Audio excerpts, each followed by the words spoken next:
श्री हरि भागवत पुराण में श्री सुखदेव जी का महात्म्य।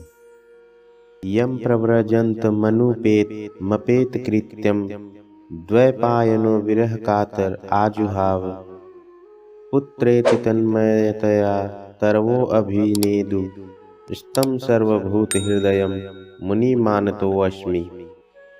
अर्थात जिस समय श्री सुखदेव जी का यज्ञोपवीत संस्कार भी नहीं हुआ था, सुतराम लौकिक वैदिक कर्मों के अनुष्ठान का अवसर भी नहीं आया था, उन्हें अकेले ही संन्यास लेने के उद्देश्य से जाते देखकर उनके पिता व्यास जी विरह से कातर होकर पुकारने लगे, बेटा बेटा।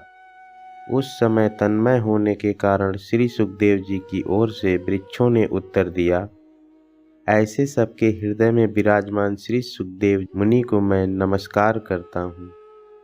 यह स्वानुभावम खिल श्रुतिसारमेक मध्यात्म दीपम तितितीर्षताम तमो अंधम संसारीणाम करुणायाहम पुराण गुह्यम तम व्यास सुनु मोपयामि गुरुम मुनीनाम।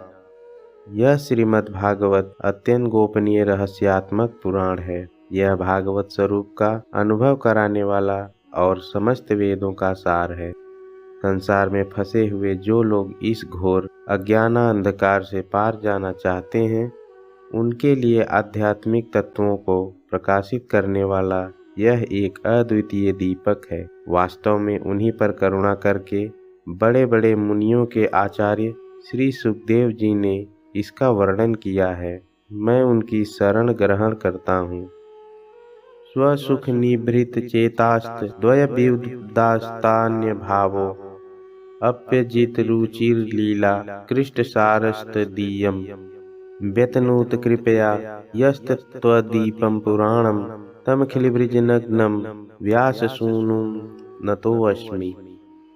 श्री सुखदेव जी महाराज अपने आत्म आनंद में ही निमग्न थे।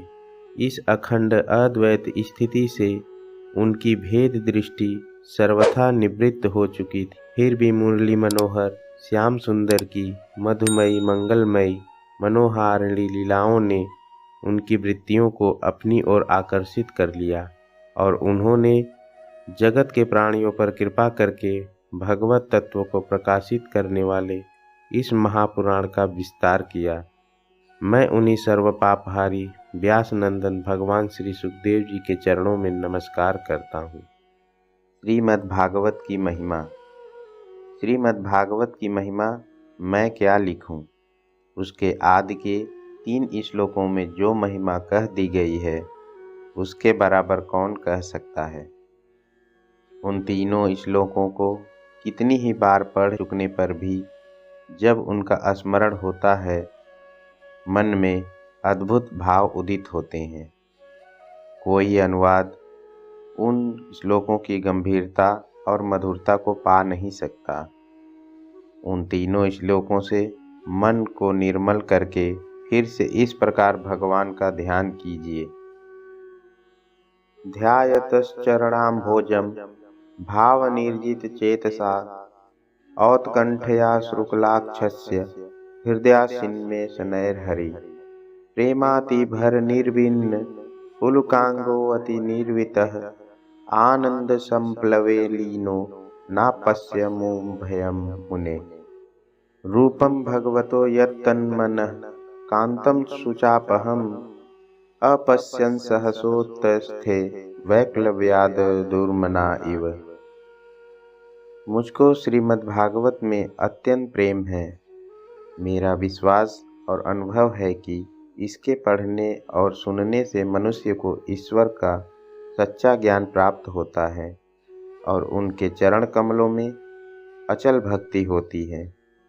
इसके पढ़ने से मनुष्य को दृढ़ निश्चय हो जाता है कि इस संसार को रचने और पालन करने वाली कोई सर्वव्यापक शक्ति है। एक अनंत त्रिकाल सच चेतन शक्ति दिखात सिरजत पालत हरत जग महिमा बरनी न जात। इसी एक शक्ति को लोग ईश्वर, ब्रह्म, परमात्मा इत्यादि अनेक नामों से पुकारते हैं। भागवत के पहले ही श्लोक में वेद व्यास जी ने ईश्वर के स्वरूप का वर्णन किया है कि जिससे इस संसार की सृष्टि, पालन और संहार होते हैं, जो त्रिकाल में सत्य है, अर्थात जो सदा रहा भी, है भी और रहेगा भी, और जो अपने प्रकाश से अंधकार को सदा दूर रखता है, उस परम सत्य का हम ध्यान करते हैं। उसी स्थान में श्रीमद् भागवत का स्वरूप भी इस प्रकार से संक्षेप में वर्णित है कि इस भागवत में जो दूसरों की बढ़ती देखकर डाह नहीं करते, ऐसे साधुजनों का सब प्रकार के स्वार्थ से रहित परम धर्म और वह जानने के योग्य ज्ञान वर्णित है, जो वास्तव में सबका कल्याण कर देने वाला और आदि भौतिक, आदि दैविक और आध्यात्मिक इन तीनों प्रकार के तापों को मिटाने वाला है। ग्रंथों से क्या, जिन सुकृतियों ने पूर्ण के कर्म कर रखे हैं और जो श्रद्धा से भागवत को पढ़ते या सुनते हैं, वे इसका सेवन करने के समय से ही अपनी भक्ति से ईश्वर को अपने हृदय में अविचल रूप से स्थापित कर लेते हैं। ईश्वर का ज्ञान और उनमें भक्ति का परम साधन, ये दो पदार्थ जब किसी प्राणी को प्राप्त हो गए तो कौन सा पदार्थ रह गया जिसके लिए मनुष्य कामना करे, और ये दोनों पदार्थ श्रीमद् भागवत से पूरी मात्रा में प्राप्त होते हैं। इसलिए यह पवित्र ग्रंथ मनुष्य मात्र का उपकारी है। जब तक मनुष्य भागवत को पढ़े नहीं और उसकी इसमें श्रद्धा न हो, तब तक वह समझ नहीं सकता कि ज्ञान, भक्ति, वैराग्य का यह कितना विशाल समुद्र है। भागवत के पढ़ने से उसको यह विमल ज्ञान हो जाता है कि एक ही परमात्मा प्राणी प्राणी में बैठा हुआ है, और जब उसको यह ज्ञान हो जाता है तब वह अधर्म करने का मन ही नहीं करता, क्योंकि दूसरों को चोट पहुंचाना अपने को चोट पहुंचाने के समान हो जाता है। इसका ज्ञान होने से मनुष्य सत्य धर्म में स्थिर हो जाता है, स्वभाव से ही दया धर्म का पालन करने लगता है और किसी अहिंसक प्राणी के ऊपर वार करने की इच्छा नहीं करता। मनुष्यों में परस्पर प्रेम और प्राणी मात्र के प्रति दया भाव का स्थापित करने के लिए इससे बढ़कर कोई साधन नहीं। वर्तमान समय में जब संसार के बहुत अधिक भागों में भयंकर युद्ध छिड़ा हुआ है, मनुष्य मात्र को इस पवित्र धर्म का उपदेश अत्यंत कल्याणकारी होगा।